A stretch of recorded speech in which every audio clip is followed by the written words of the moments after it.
नमस्कार दोस्तों, अपनी पाठशाला चैनल पर आप सभी का हार्दिक स्वागत है। कैसे हो आप सभी? आशा करता हूं कि आप सभी स्वस्थ होंगे, मस्त होंगे और निरंतर अपनी पढ़ाई में लगे हुए होंगे। तो मित्रों, मैं हाजिर हूं एक नए टॉपिक के साथ में और आज का अपना टॉपिक होगा भारत शासन अधिनियम 1919। और आपसे अनुरोध, अगर आप हमारे चैनल पर नए हो तो हमारे चैनल को लाइक कीजिए, सब्सक्राइब कीजिए तथा अधिक से अधिक अपने मित्रों तक पहुँचाइए। तो मित्रों, आज का जो टॉपिक है ये अधिकतर आरपीएससी से संबंधित महत्वपूर्ण जो परीक्षाएं होने वाली है उनमें ये इससे संबंधित महत्वपूर्ण प्रश्न पूछे जाते हैं। तो बात करें आज के पहले प्रश्न की। भारत शासन अधिनियम 1919 का दूसरा नाम क्या है? यानी भारत शासन अधिनियम 1919 को और किस नाम से जाना जाता है? तो सही उत्तर होगा मॉन्टेग्यू चेम्सफोर्ड अधिनियम। अगला प्रश्न, मॉन्टेग्यू चेम्सफोर्ड अधिनियम को ब्रिटिश संसद में कब रखा गया? यानी भारत शासन अधिनियम 1919 या मॉन्टेग्यू चेम्सफोर्ड अधिनियम को ब्रिटिश संसद में कब रखा गया? तो सही उत्तर होगा मई 1919 को। अगला प्रश्न, मॉन्टेग्यू चेम्सफोर्ड अधिनियम पर ब्रिटिश सम्राट के हस्ताक्षर कब हुए? अर्थात जो भारत शासन अधिनियम 1919 है इस पर ब्रिटिश प्रधानमंत्री या ब्रिटिश सम्राट ने कब हस्ताक्षर किए? तो सही उत्तर होगा दिसंबर 1919 को। अगला प्रश्न, इस अधिनियम को गजट में प्रकाशित कब किया गया? कि भारत शासन अधिनियम 1919 या मॉन्टेग्यू चेम्सफोर्ड अधिनियम को गजट में कब प्रकाशित किया? तो सही उत्तर होगा जुलाई 1920 को। अगला प्रश्न, मॉन्टेग्यू चेम्सफोर्ड अधिनियम को भारत में कब लागू किया गया? यानी मॉन्टेग्यू चेम्सफोर्ड अधिनियम 1919 को कब लागू किया गया? तो सही उत्तर होगा जनवरी 1921 को। अगला प्रश्न, मॉन्टेग्यू चेम्सफोर्ड अधिनियम के समय भारत के वायसराय कौन थे? यानी मॉन्टेग्यू चेम्सफोर्ड अधिनियम या भारत शासन अधिनियम 1919 के समय भारत के वायसराय कौन थे? तो सही उत्तर होगा चेम्सफोर्ड। अगला प्रश्न, भारत शासन अधिनियम 1919 के समय भारत सचिव कौन थे? यानी भारत शासन अधिनियम 1919 के समय भारत सचिव कौन थे? तो सही उत्तर होगा मॉन्टेग्यू। मित्रों, याद रखिए कि वायसराय 1919 के अधिनियम के समय वायसराय चेम्सफोर्ड और भारत सचिव मॉन्टेग्यू थे। इसी कारण इन्हीं दोनों यानी जो वायसराय और भारत सचिव, इन दोनों नेताओं के नाम पर ही इस अधिनियम को मॉन्टेग्यू चेम्सफोर्ड अधिनियम के नाम से भी जाना जाता है। अगला प्रश्न, 1919 के अधिनियम में गठित राज्य परिषद में सदस्य संख्या कितनी थी? यानी 1919 के अधिनियम में गठित राज्य परिषद की सदस्य संख्या कितनी थी? तो सही उत्तर होगा 60। मित्रों, याद रखिए कि राज्य परिषद का अगर प्रश्न पूछा जाए कि राज्य परिषद का गठन किस अधिनियम में के तहत किया गया, तो सही उत्तर होगा 1919 के अधिनियम के तहत। और उस समय राज्य परिषद के सदस्य संख्या 60 थी। अगला प्रश्न, केंद्र में द्विसदनात्मक व्यवस्थापिका की शुरुआत कब की गई? केंद्र में द्विसदनात्मक व्यवस्थापिका की शुरुआत कब की गई? तो सही उत्तर होगा 1919 के अधिनियम में। यानी भारत शासन अधिनियम 1919 के तहत केंद्र में द्विसदनात्मक व्यवस्थापिका की शुरुआत की गई। और मित्रों, याद रखिए कि जो केंद्र में द्विसदनात्मक व्यवस्थापिका की शुरुआत की गई उसमें पहली राज्य परिषद, जिसे अब वर्तमान में राज्यसभा के नाम से जाना जाता है, और दूसरी जो दो द्विसदनात्मक, एक तो राज्य परिषद, दूसरा है केंद्रीय विधानसभा। और केंद्रीय विधानसभा को अब वर्तमान में लोकसभा के नाम से जाना जाता है। यानी राज्य परिषद वर्तमान नाम राज्यसभा, जिसे उच्च सदन भी कहते हैं, और केंद्रीय विधानसभा जिसे अब लोकसभा और निम्न सदन के नाम से भी जाना जाता है। अगला प्रश्न, राज्य परिषद का कार्यकाल व सदस्य संख्या कितनी है? यानी बात करें कि भारत शासन 1919 के अधिनियम में गठित राज्य परिषद का कार्यकाल व सदस्य संख्या कितनी थी?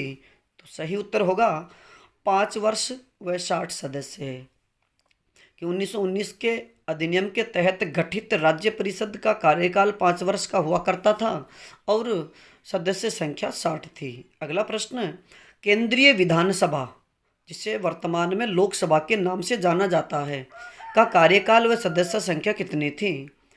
तो सही उत्तर होगा 3 वर्ष व 145 सदस्य। मित्रों याद रखिए कि 1919 के अधिनियम के तहत गठित केंद्रीय विधानसभा का कार्यकाल 3 वर्ष का तथा उसमें सदस्य संख्या 145 थी। अगला प्रश्न, राज्य परिषद में निर्वाचित व मनोनीत सदस्य संख्या कितनी थी? यानी राज्य परिषद में जो कुल 60 सदस्य संख्या रखी गई उनमें से निर्वाचित व मनोनीत सदस्य संख्या कितनी थी? तो सही उत्तर होगा निर्वाचित सदस्य संख्या 34 और मनोनीत सदस्य संख्या 26 रखी गई।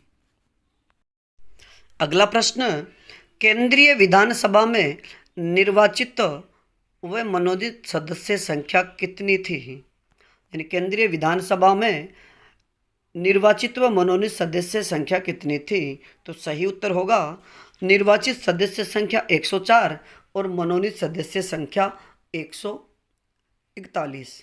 यानी केंद्रीय विधानसभा में कुल सदस्य संख्या 145 थी, जिनमें निर्वाचित सदस्य 104 और मनोनीत सदस्य 41 थे। अगला प्रश्न, 1919 में गठित राज्य परिषद का नाम राज्यसभा कब किया गया? 1919 में गठित राज्य परिषद का नाम राज्यसभा कब किया गया? तो सही उत्तर होगा 1954 में। अगला प्रश्न, प्रांतों में द्विसदनात्मक विधानमंडल की शुरुआत किस अधिनियम के तहत की गई? प्रांतों में द्विसदनात्मक विधानमंडल की शुरुआत कब की गई? तो सही उत्तर होगा 1919 के अधिनियम में। अगला प्रश्न, केंद्र में द्विसदनात्मक व्यवस्थापिका की शुरुआत कब की गई? केंद्र में द्विसदनात्मक व्यवस्थापिका की शुरुआत की गई। तो सही उत्तर होगा 1919 के अधिनियम में। अगला प्रश्न, भारत में आंशिक उत्तरदायी शासन की शुरुआत कब की गई? भारत में आंशिक उत्तरदायी शासन की शुरुआत कब की गई?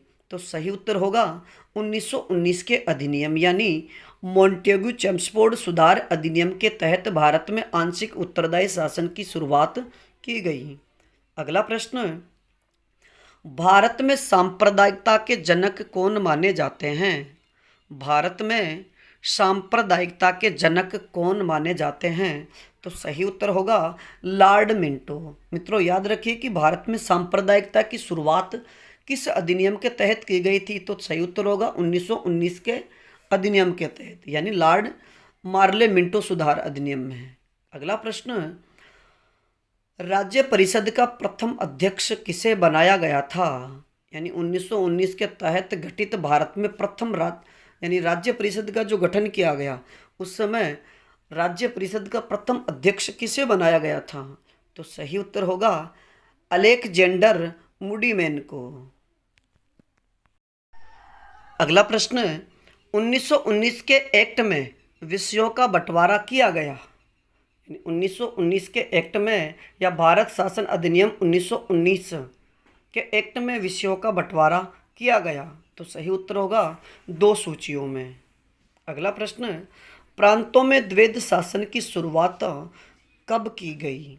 कि प्रांतों में द्वैध शासन की शुरुआत किस अधिनियम के तहत की गई? तो सही उत्तर होगा 1919 के अधिनियम में। अगला प्रश्न, केंद्र में द्वैध शासन की शुरुआत कब की गई? केंद्र में द्वैध शासन की शुरुआत कब की गई? तो सही उत्तर होगा 1935 के अधिनियम में। अगला प्रश्न, भारत में द्वैध शासन के जनक कौन माने जाते हैं? भारत में द्वैध शासन के जनक कौन माने जाते हैं? तो सही उत्तर होगा लियोनस कोर्टिस। अगला प्रश्न, केंद्रीय लोक सेवा आयोग का गठन का प्रावधान कब किया गया? केंद्रीय लोक सेवा आयोग का गठन किस अधिनियम के तहत किया गया? तो सही उत्तर होगा 1919 के अधिनियम के तहत। मित्रों याद रखिए कि भारत में केंद्रीय लोक सेवा आयोग यानी यूपीएससी यानी केंद्रीय लोक सेवा आयोग का गठन किस अधिनियम के तहत किया गया था? तो सही उत्तर होगा 1919 या मोंटेगू चेम्सफोर्ड अधिनियम के तहत है। अगला प्रश्न है 1919 के अधिनियम की जांच हेतु गठित आयोग कौन सा था? 1919 यानी मोंटेगू चेम्सफोर्ड सुधार अधिनियम की जांच हेतु कौन सा आयोग गठित किया गया था? तो सही उत्तर होगा साइमन कमीशन आयोग। अगला प्रश्न है केंद्रीय लोक सेवा आयोग कब बनाया गया? केंद्रीय लोक सेवा आयोग कब बनाया गया? तो सही उत्तर होगा 1 अक्टूबर 1926 को। मित्रों याद रखिए कि केंद्रीय लोक सेवा आयोग के गठन का प्रावधान तो 1919 के अधिनियम में किया गया, लेकिन इस आयोग को 1 अक्टूबर 1926 को बनाया गया था। अगला प्रश्न केंद्रीय लोक सेवा आयोग के प्रथम अध्यक्ष कौन थे? केंद्रीय लोक सेवा आयोग के प्रथम अध्यक्ष कौन बने थे? तो सही उत्तर होगा रोस बारकर। मित्रों याद रखिए कि भारत शासन अधिनियम 1919 में गठित केंद्रीय लोक सेवा आयोग के प्रथम अध्यक्ष रोस बारकर बने थे। अगला प्रश्न भारत में सांप्रदायिक निर्वाचन की शुरुआत कब की गई? भारत में सांप्रदायिक निर्वाचन की शुरुआत कब की गई? तो सही उत्तर होगा 1919 के अधिनियम में। यानी अगर बात करें कि भारत में सांप्रदायिकता की शुरुआत किस अधिनियम में की गई, तो सही उत्तर होगा 1919 का अधिनियम। लेकिन बात करें कि भारत में सांप्रदायिक निर्वाचन की शुरुआत किस अधिनियम में की गई, तो सही उत्तर होगा 1919 के अधिनियम में। अगला प्रश्न सांप्रदायिक निर्वाचन का दायरा बढ़ाया गया, यानी भारत का वह अधिनियम या भारत में गठित या भारत में प्रस्तावित वह अधिनियम जिसमें सांप्रदायिक निर्वाचन का दायरा बढ़ाया गया था, तो सही उत्तर होगा 1919 के अधिनियम में। यानी मित्रों बात करें कि 1909 के अधिनियम में केवल मुस्लिमों को ही सांप्रदायिक निर्वाचन की छूट दी गई थी, लेकिन सांप्रदायिक निर्वाचन का दायरा मुस्लिमों के अलावा और किन्हें दिया गया या कब बढ़ाया गया? तो 1919 के अधिनियम में। अगला प्रश्न यूरोपियों, ईसाइयों, सिखों और एंग्लो इंडियन को पृथक निर्वाचन के लिए पृथक निर्वाचन की व्यवस्था किस अधिनियम में की गई?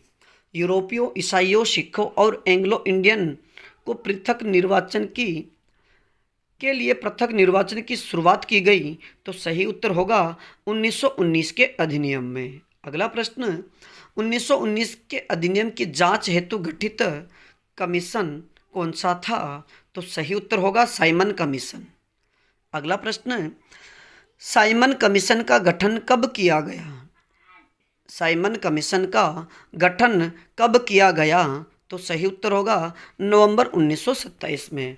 मित्रों याद रखिए कि भारत में 1919 के अधिनियम की जांच हेतु गठित आयोग जिसे साइमन कमीशन के नाम से जाना जाता है, तथा यह एक 7 सदस्यीय आयोग था जिसमें सातों के सातों सदस्य अंग्रेज थे तथा भारत में इसका खुलकर विरोध किया गया।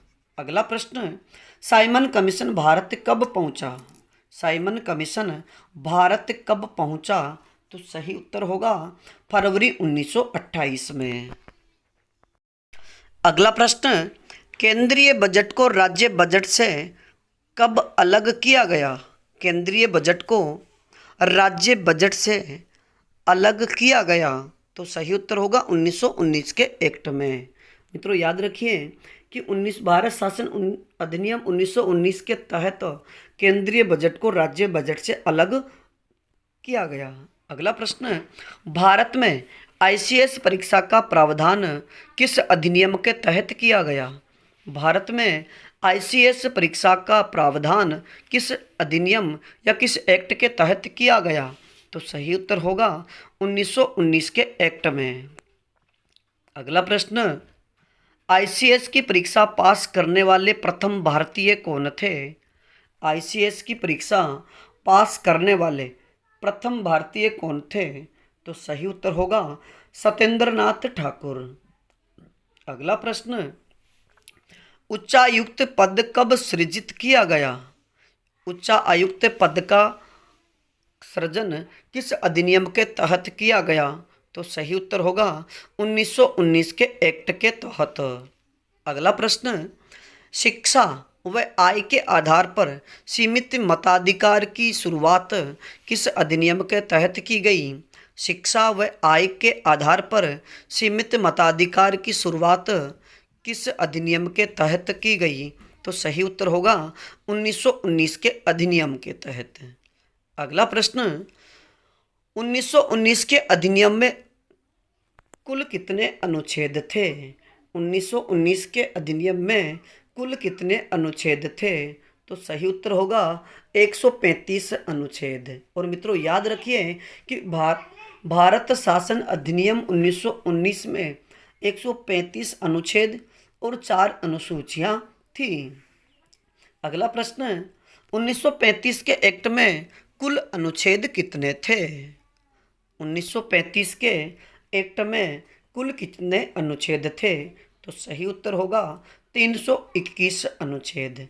मित्रों याद रखिए कि भारत शासन अधिनियम 1935 में कुल 321 अनुच्छेद, 10 अनुसूचियां और 14 भाग थे।